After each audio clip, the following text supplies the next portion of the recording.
Olha, avançou bastante a flexibilização das atividades no estado do Piauí por causa da Covid-19. Inclusive, eventos com o dobro de pessoas que estavam autorizadas até agora já está podendo acontecer. Aliás, a situação do Piauí está se tornando cada vez melhor em relação à Covid-19. O que exige de nós vigilância, claro, mas também nos dá muita esperança. E o decreto, ele está aqui, para você saber exatamente quais são as medidas que foram autorizadas. Novo decreto prorrogado até o dia 19 de setembro, portanto, até o próximo final de semana, vale o que está aqui. Seguem suspensas as atividades que envolvam aglomeração sem distanciamento e descumprimento às medidas sanitárias. Não pode acontecer festa com aglomeração, inclusive festa dançante também não pode. Podem funcionar os bares e restaurantes até 1 da madrugada, 1 hora da manhã. Depósitos de bebidas e lojas de conveniência podem funcionar até meia-noite, então não pode passar da meia-noite. O comércio em geral pode funcionar até às 6 da tarde. Os shoppings funcionam das 10 da manhã às 10 da noite. Supermercados, mercados, mercadinhos e devem encerrar suas atividades também à meia-noite. Podem funcionar até a meia-noite como prazo máximo.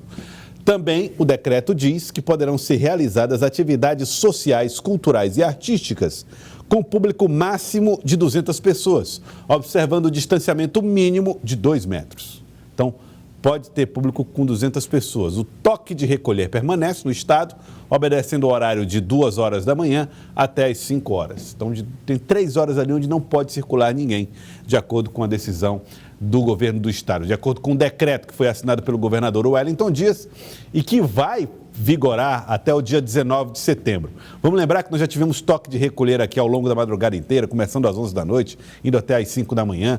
Era o período mais crítico da pandemia, um período mais complicado de enfrentamento dos efeitos da doença, de grande número de internações. Agora, uma redução de 80% no número de ocupação de leitos, se a gente comparar com o período mais crítico deste ano, que foi o mês de abril.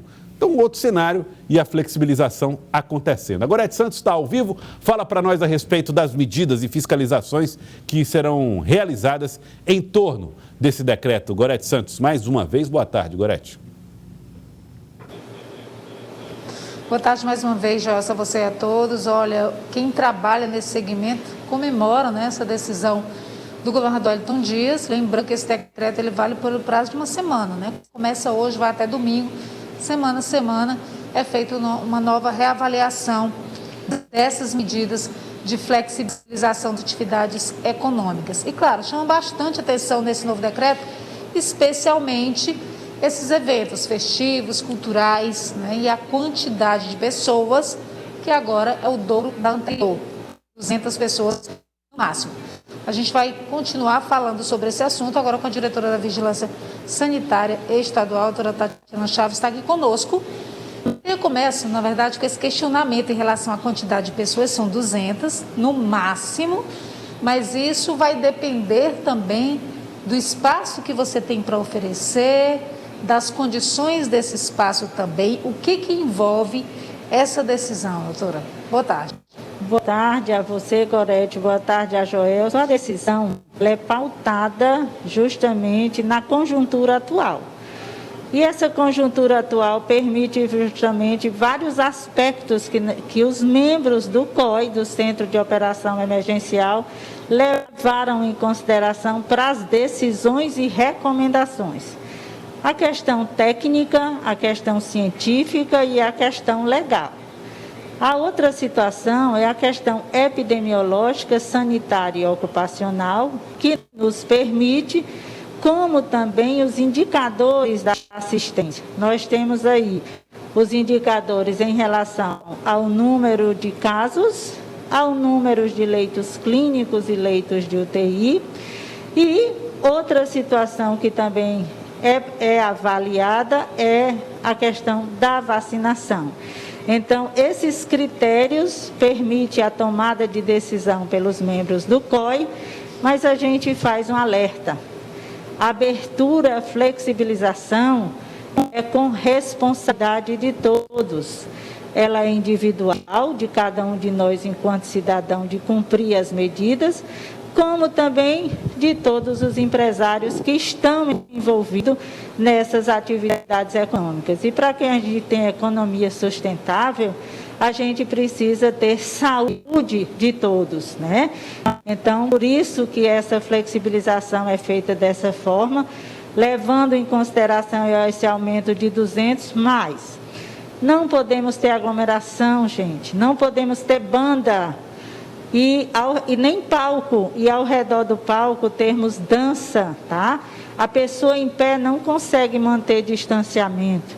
Então, por isso, a orientação de música, valorizando os nossos artistas do Estado, para que essa economia continuasse sustentável, trabalho para todas as pessoas, mas de forma que a saúde também permanecesse. Então, é nesse sentido que a gente clama à população, ao setor empresarial, de não aglomerar. Gente, usar a máscara, retirar apenas no momento da alimentação, como também higiene das mãos, água e sabão, que é o que a gente tem pedido, e o uso de álcool sempre que tocar em superfícies ou pessoas. Então, dessa forma, é possível se ter saúde e se ter aí uma maior flexibilização dentro do contexto pandêmico que a gente está vivendo. Diretora, para quem trabalha no setor, para quem também usufrui desse setor, para quem está com algum evento previsto,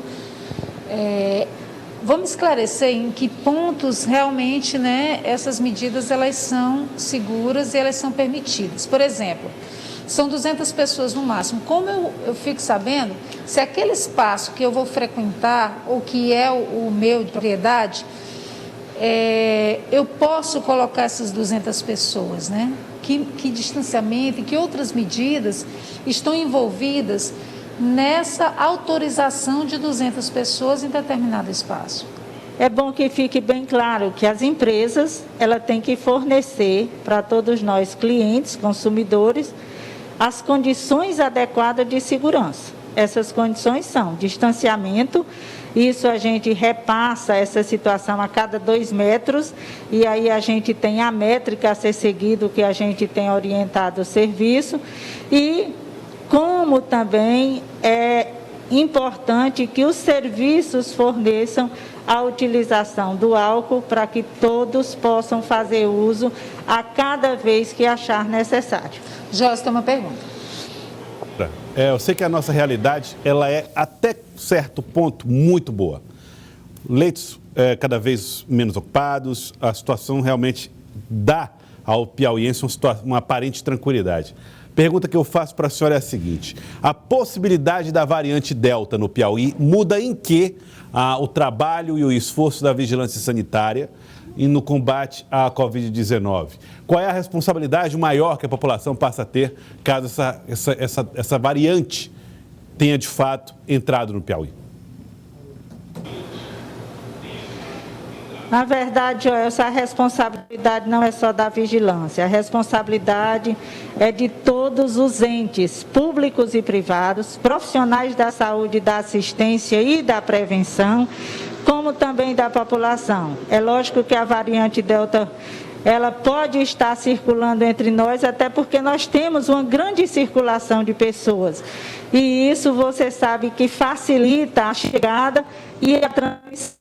Vendo que a variante Delta tem uma transmissão maior e é o maior risco que nós temos dessa transmissão dentro do Estado a qualquer momento, principalmente se não cumprirmos as medidas que estão sendo orientadas e se as pessoas não tomarem a vacina que está sendo disponibilizada. Mais alguma pergunta, Joelson? Não, satisfeitíssimo, Gorete Santos, satisfeitíssimo com as informações da Vigilância Sanitária do Estado do Piauí. Obrigado, viu, doutora Tatiana? Aproveitar para parabenizar todo mundo que trabalha na fiscalização, protegendo a nossa sociedade, protegendo o nosso Estado. Obrigado, doutora Tatiana. Boa tarde para a senhora. Obrigada a vocês pela participação. Muito obrigado.